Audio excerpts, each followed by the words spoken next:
వాడితో చెప్పాలి అలా. అరే మామ, నీకు విషయం తెలుసారా?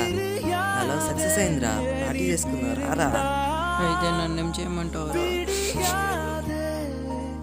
అరే ఏమైందిరా మామ, ఏమైంది చెప్పురా రే, ప్లీజ్ చెప్పురా రే, ఏమైందిరా? నా లవర్ నన్ను వదిలేసి వెళ్ళిపోయిందిరా మామ.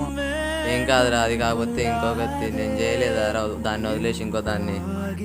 నీ లవ్ లెక్క కాదురా నా లవ్. నీ ట్రూ లవ్ గురించి నీకేం తెలుసురా? పోరా పో.